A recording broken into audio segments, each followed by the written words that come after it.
If empathy were possible, then whose life would we be living? Because there is an interaction between ourselves and things that happen to us that have an impact on us, and that interaction is our lives.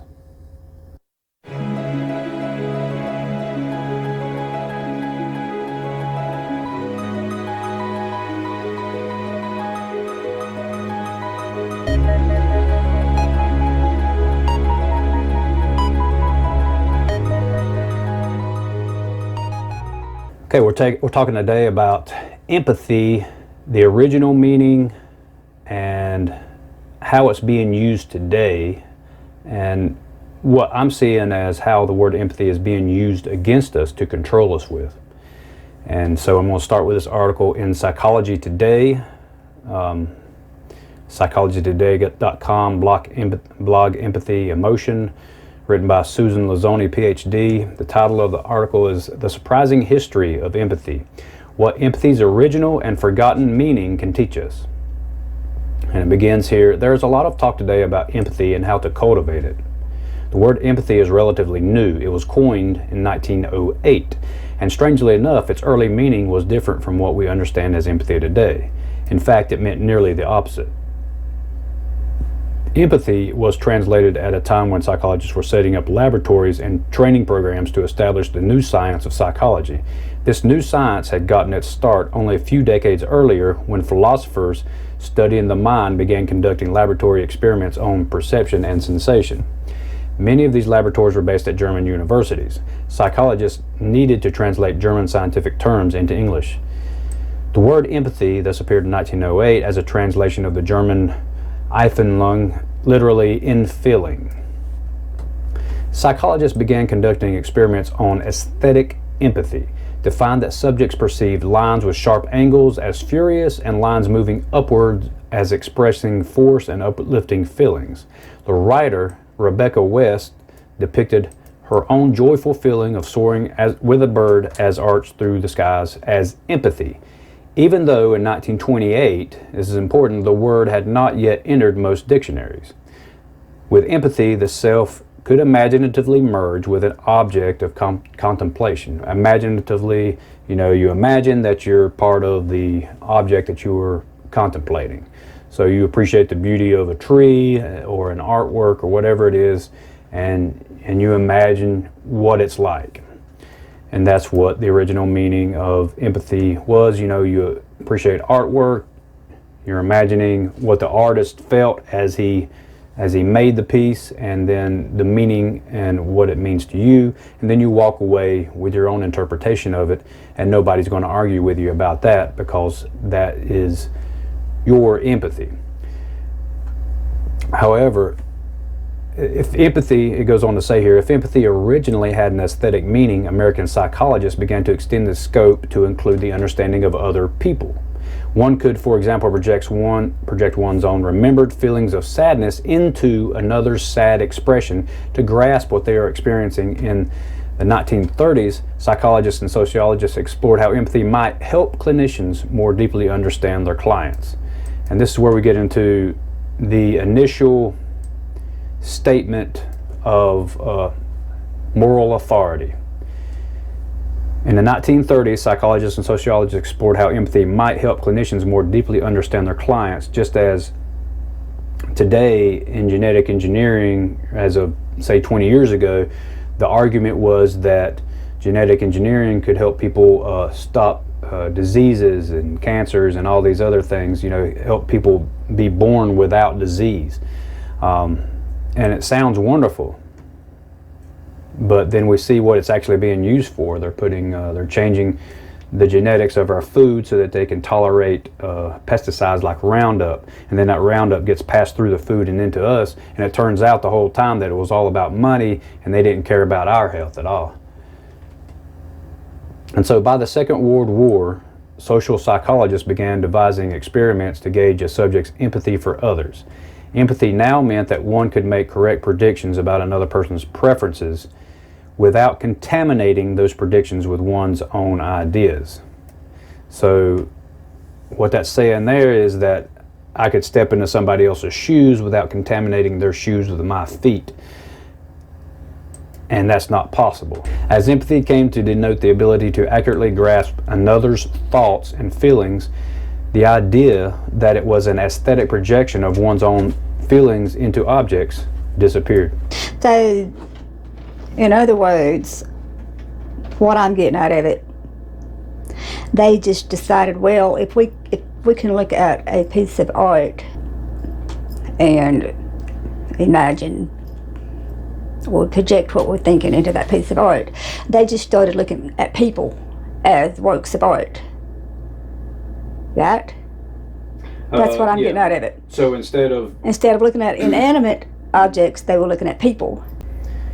I can imagine, I can pretend that I know what this piece of art is. I know what it means to me when I look at it. I can do that. That is the original meaning of empathy. I know what it means to me. But then they took that word and then they're saying, I know what you mean, as talking to another person. I know what you mean. I know everything that you mean. They replaced the inanimate object of art or whatever with people. With people. So when they look at people, they're like, okay, you're not really a man, you're a piece of art, and I'm going to project my thoughts and predict what you're going to think and feel and do. Right. Basically, they stopped looking at humans like they were humans. I mean, that's what I get out of it.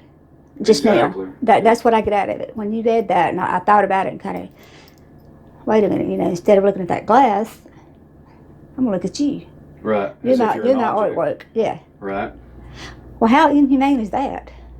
Well, it's not only inhumane, it's not possible, because humans are at so much of a higher level than inanimate objects. Exactly. Well, when I say inhumane, who would be? Maybe I should say insane. How insane is that you would stop looking at like I would stop looking at you as a man, right? And you're nothing but an object now. An object that you can project.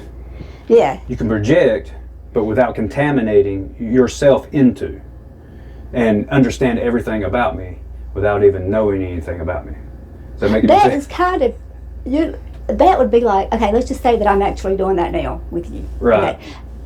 I'm observing you, I'm studying you, and doing the whole artist thing, and it would be almost like, in my mind, I would be kind of a god. Right, yeah. Over you. Right. That goes back to your moral authority. But that kind of explains how the word got changed, if you think about it. They just replaced inanimate objects with people. With people. That's very interesting. And so it's a way of taking control of people. A control mechanism. Mm-hmm. Or a method, or a strategy, whatever you want to call it. Right. It was planned. They saw that people fell for it. They saw that these artistic people fell for the whole right thing. So they decided to further the study using real people. Say I go to a museum and I think, wow, that's a beautiful piece of art there. I understand that art, and I do in my own way. Oh, that speaks to me, yeah. Right, I do in my own way, but what they're telling people who they're now calling empaths is that you understand it much more than the average. Much more than the person who made the piece of art. Exactly. that you can what was it? Feel everything. Mm-hmm. And so it's an ego trip, basically. It's an ego trip. That's what I was saying. They actually did a study on a certain group of people. Right. And they saw that they could be manipulated and convinced by their egos. And so they just expanded it to where people were the objects and not art. Now that makes sense how it came to be what it means today. Okay, so here it talks about those experiments a little bit. Even as today's empathy is multifaceted, most psychologists are unaware of the earliest aesthetic meaning. So most psychologists are unaware of the art appreciation thing. But empathy theorists were onto something a century ago. See, the writer of this article says empathy theorists were onto something a century ago when they pointed out that we can feel ourselves into the objects and forms around us, even if we are not aware of doing so. Mm-hmm. Psychologists can now call this ability simulation. And some think that humans have an intrinsic ability to project ourselves not only into other people, but also into inanimate forms, such as a book. And this goes back to what we was talking about. We was talking about the Druids earlier, and they thought that once you died, you became like a part of a book or something like that. You know, and it kind of goes back to that ancient religion there. And here it goes on and talks about the study, but to be able to project yourself into an inanimate form, that's crazy. That's witchcraft, right? Is that not what that is? Yeah, that's exactly what it is. Right. Nothing more, nothing less. So I'm just going by her words, this PhD. In 1944 study, subjects described geometric shapes moving on a screen as if they were intentionally blocking or chasing other shapes. Okay. That's just a simple observation, though. But what did that study prove?